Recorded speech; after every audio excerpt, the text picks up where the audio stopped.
Almost 2-2.5 साल से आप इस पर काम कर रहे थे कि 80 में से 80 इस बार आम चुनाव में बीजेपी को लेकर के आना है। विधानसभा चुनाव जब से यूपी में खत्म हुए तभी से ही आप लोग एक तरीके से ग्राउंड को खंगालना शुरू कर चुके थे, लेकिन फिलहाल भाजपा 50 से नीचे रुझानों में। नहीं, देखिए अभी रुझानों में 50 से नीचे है।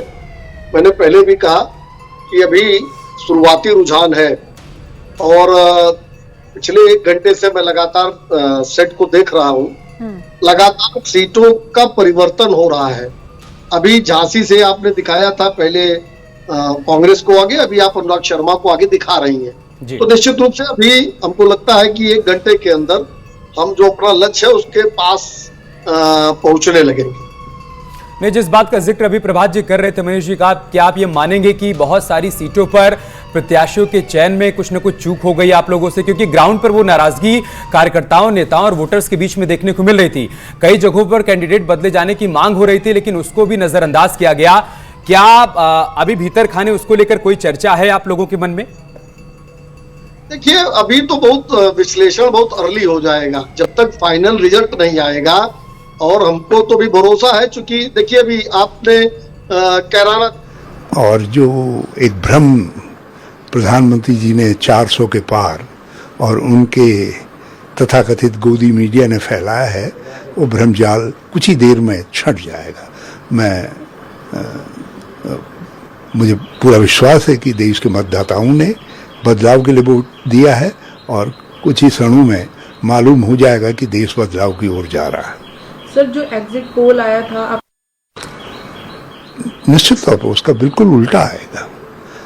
हम 300 के आसपास आएंगे, गठबंधन इंडिया 300 के आसपास आएगा और भारतीय जनता पार्टी को बड़ी बुरी हार का सामना करना पड़ेगा।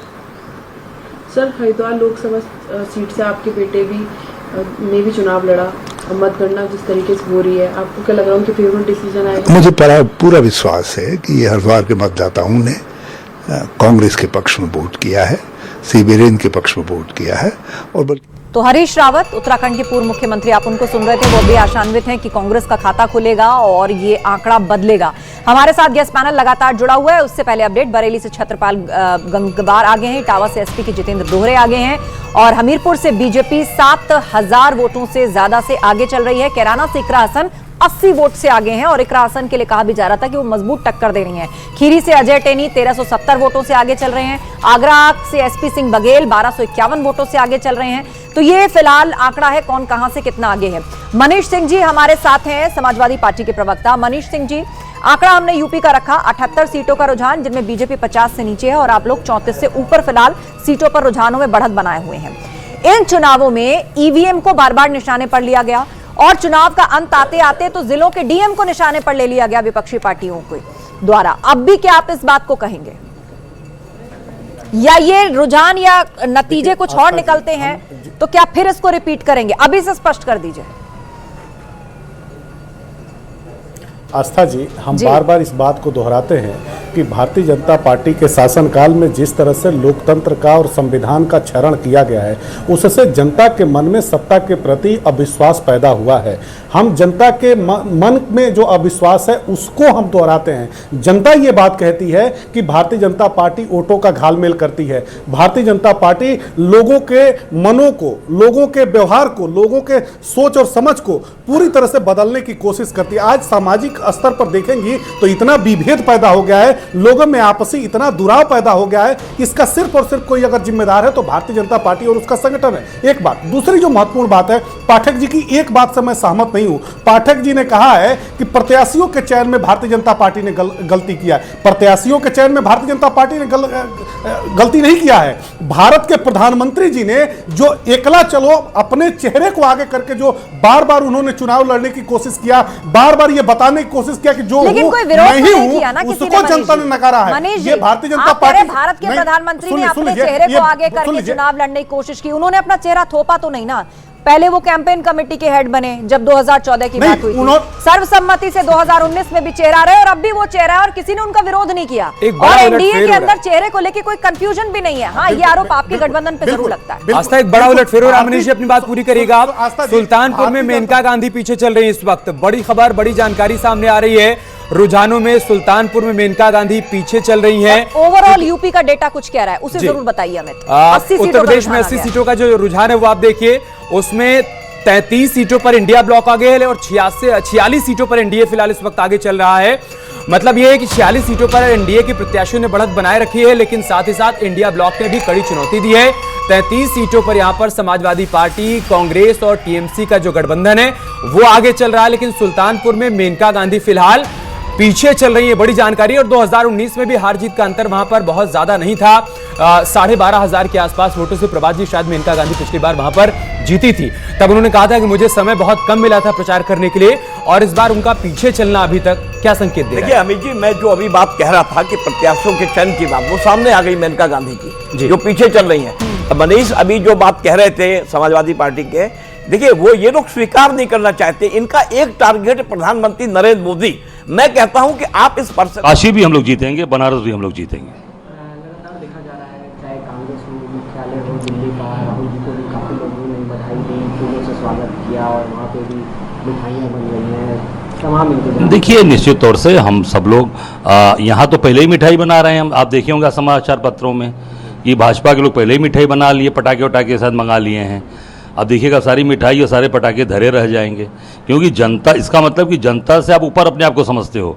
जो जनता ने अपना मत दिया है, अपनी ताकत दिखाई है, उससे ऊपर आप समझते हो या जानते हो कि नहीं हम जीत रहे हैं, इतना ओवर कॉन्फिडेंस है।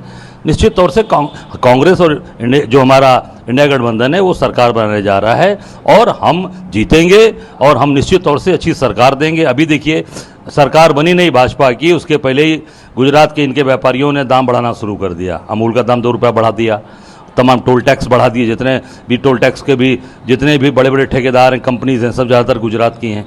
पहले ये सारी चीज़ों की समीक्षा करके आम आदमी जो बच्चों के लिए दूध पिलाया जाता है, ये सारी चीज़ों की समीक्षा करके हम इसको निश्चित तौर से कंट्रोल करेंगे। तो अजय राय जो प्रधानमंत्री मोदी के खिलाफ कांग्रेस से चुनाव लड़े, उन्होंने अपना रिएक्शन दिया और फिर उन्हीं मुद्दों को रिपीट किया जो वो लगातार चुनाव में या कांग्रेस पार्टी उठाती रही है। मेरठ से बीजेपी के अरुण गोविल पीछे हो गए हैं। थोड़ी देर पहले तक आगे चल रहे थे, मेरठ से बीजेपी के अरुण गोविल पीछे हो गए हैं। ये एक बड़ा अपडेट है इस वक्त का। और अरुण गोविल जो कि स्पेशली जिनको पश्चिमी यूपी के मेरठ से चुनाव लड़वाया, टेलीविजन में श्री राम की भूमिका उन्होंने निभाई और एक जो राम मंदिर की लहर थी पश्चिम में किस तरीके से उसको बरकरार रखा जाए, कोई ऐसा चेहरा दिया जाए, स्ट्रेटेजिकली उनको यहां लाया गया था। फिलहाल पीछे चल रहे उन्नाव से साक्षी महाराज आगे हो गए हैं जो थोड़ी देर पहले पीछे थे। पीलीभीत से जितिन प्रसाद पीछे चल रहे हैं। मेरठ से बीजेपी के अरुण गोविल पीछे चल रहे हैं। ये इस वक्त की बड़ी खबर है। हमारे साथ मनीष सिंह जी भी जुड़े हुए हैं, मनीष शुक्ला जी भी जुड़े हुए हैं बीजेपी के। मनीष शुक्ला जी, यहां पर आपका रिएक्शन। चीजें मतलब जो उम्मीदवार आगे चल रहे थे शुरुआती आधे घंटे में, अब फिलहाल पीछे चल रहे हैं। हालांकि अभी ये जल्दबाजी है, 1-1.25 घंटे का वक्त ही पूरा हुआ है। जी जी, यही मेरा कहना था कि देखिए कुछ लोग आगे चल रहे थे, पीछे हुए, फिर भी जो आंकड़ा है 46 पे है। और मैं सीट वाइज मुझे ध्यान में है, मैं देख रहा हूं कि तमाम सीटें ऐसी हैं जो भारतीय जनता पार्टी जीतेगी, जो हमारे पास फीडबैक है। लेकिन कहीं 80 वोट से, जैसे कराना में 80 वोट से पीछे है भारतीय जनता पार्टी। और गोविल जी का तो नहीं पता है क्योंकि अभी आगे चल रहे थे पीछे। 6,388 वोटों से पीछे चल रहे हैं मनीष जी। देखिए ग्राउंड जीरो पर अभी 2 सीटें हम इस वक्त दिखा रहे हैं, एक मेरठ की और एक पीलीभीत की। ग्राउंड जीरो पर जब हम गए ना, तो वहां लोगों का यह कहना था, एक तो वरुण गांधी को आपने बदल दिया, जितिन प्रसाद को लेकर आए। वहां लोगों ने कहा कि यह शायद बहुत बड़ा मूव नहीं था, बहुत अच्छा मूव नहीं था पार्टी का। और यही हाल मेरठ पर रहा। राजेंद्र अग्रवाल ने 2009 में कमल खिलाया, 2014 में कमल खिलाया, 2019 में कमल खिलाया, और आप उनके मुकाबले लेकर आए अरुण गोविल को। इसको लेकर वहां पर पार्टी के भीतर भी कुछ हद तक असंतोष देखने को मिला था। बाकी आपके मन में जो होगा वो आप रखिए।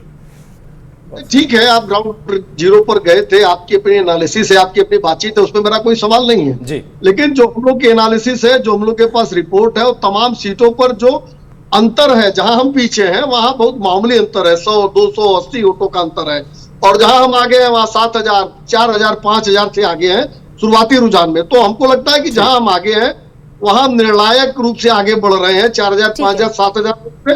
और जहां पीछे है वहां सैकड़ों में है, 80, 90, 100, 150 वोट से है। तो और लोकसभा के चुनाव में हमको लगता है सभी लोग सहमत होंगे, 80 और 100, 200, 400 आप कह रहे हैं 100-200 से पीछे हैं। मैनपुरी में आप 13,034 वोटों से पीछे चल रहे हैं, मतलब डिंपल यादव वहां पर 13,000 वोटों से आगे चल रही है।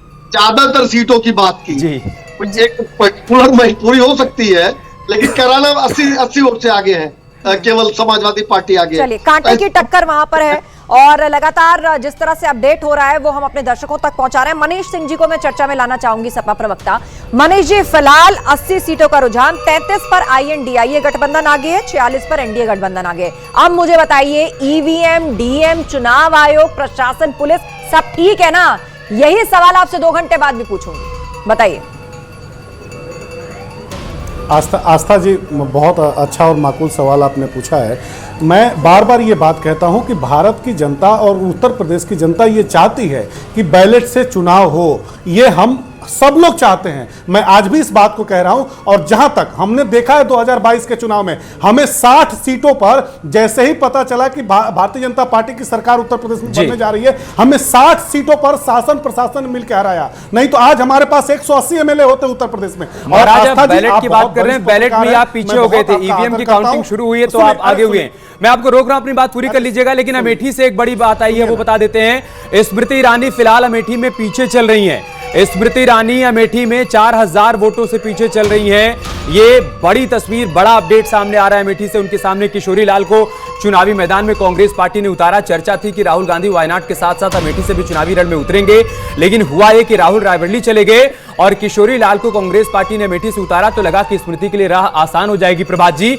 लेकिन ग्राउंड जीरो पर मैं अमेठी में मौजूद था और वहां कांग्रेस पार्टी के तमाम समर्थकों ने कहा, और जो खाटी कांग्रेसी हैं उन्होंने कहा कि हमारा मास्टर स्ट्रोक है। देखिएगा जी, आपको देखने को मिलेगा इसका परिणाम। देखिए अमित जी, अभी आपने जो बहुत अच्छी चर्चा की, आपने बताया, आप क्योंकि आप ग्राउंड जीरो पे गए, आपने जितिन प्रसाद जैसे लोग और जिस तरीके से आपने अमेठी में स्मृति ईरानी की बात की, निश्चित तौर पे अगर अमेठी में किशोरी लाल जो शर्मा है वो घर घर कांग्रेस के वहां पहचान उनकी है, और अगर कोई और प्रत्याशी, हम कह रहे हैं प्रियंका आ जाती है, तो स्मृति को अभी बहुत ज्यादा मेहनत करनी पड़ेगी। ये शुरुआती रुझान है, लेकिन स्मृति ईरानी का वहां पे जिस तरीके से विरोध वहां पे था कि उन्होंने जो है एंटी कंबेंसी स्मृति ईरानी की थी, लेकिन अंत में जब रिजल्ट आएगा वो क्या परिणाम होगा। लेकिन सीट फंसी हुई है, किशोरी लाल शर्मा बहुत बढ़िया चुनाव लड़ रहे हैं। मैं एक इन और बात कहूंगा, आपके जो मेरे पास समय है, कि जो प्रत्याशियों के चयन की बात आ रही थी, जैसे कि मेरे हिसाब से कौशल किशोर हैं, आगरा से बघेल हैं, जतिन प्रसाद हैं, मेनका हैं, कई टिकट, कानपुर से अभी रमेश अवस्थी की जो भी सिचुएशन होगी, लेकिन वहां सुरेश पचौरी का टिकट बदल देना उम्र के आधार पे, तो ये जो कई टिकट बदले गए, इसकी समीक्षा भारतीय जनता पार्टी करेगी बाद में शाम तक। ये महसूस करेगी कि मैं जो बात कह रहा हूं कि टिकट का बंटवारा जो भारतीय जनता पार्टी ने किया था और जो समाजवादी पार्टी के अखिलेश यादव ने जो टिकट दिए हैं, वो बड़े जातिगत आधार पे, गुणा आधार पे उन्होंने वहां प्रत्याशी उतारे, उसका उनको लाभ मिल रहा है। और दूसरी चीज, ठाकुर और ब्राह्मण उत्तर प्रदेश के अंदर भारतीय जनता पार्टी से नाराज था जमीनी आधार पे। वो वोट कहां गया है वो तो जब समीक्षा होगी तब पता लगेगा। लेकिन कहीं ना कहीं इंडिया गठबंधन ये बात कहने में सफल हो गया, अखिलेश यादव और राहुल गांधी, कि ये अंतिम चुनाव है। अगर ये लोग 80 पे 80 आ गए या 400 पे 400 आ गए, वो जनता ने समझा और तपती धूप में जनता बदलाव के लिए गई, प्रत्याशियों के बदलाव के लिए गई। अभी मुझे लग रहा है कि इस लाइन को पूरी तरह पुख्ता करने से पहले हम शायद 1-2 घंटे और देख लें, क्योंकि ये शुरुआती रुझान है और मार्जिन बहुत ज्यादा नहीं है। कहीं 80 सीट का है, कहीं 3000 कुछ का है, कहीं 2200 कुछ का है, तो ये तेजी से अप डाउन हो रहा है। लेकिन जाहिर सी बात है, चर्चा जब होगी तो बदलते हुए आंकड़ों के आधार पर ही होगी। मनीष शुक्ला जी हमारे साथ हैं, भाजपा प्रवक्ता। मनीष जी बताइए, यहां पर लगातार INDIA गठबंधन कहता रहा पूरे चुनाव के अंदर कि आप लोगों ने नौजवानों को नाराज किया, जिनको नौकरियां नहीं मिली या जिनके पेपर लीक हो गए या कोरोना के बाद से सालों साल जिन्होंने प्रिपरेशंस में खपा दिए, उसका पूरा परिवार भाजपा को वोट नहीं देगा। उस हिसाब से उन्होंने एक मोटा-मोटी आकलन लगाया कि हर लोकसभा क्षेत्र से आपको 1.5 से 2 लाख का नुकसान हो जाएगा। वो मान के चल रहे थे कि यूथ इस बार INDIA के साथ जाएगा। देखिए, चुनाव के दौरान तो वो तो ये भी कह रहे थे कि हम 79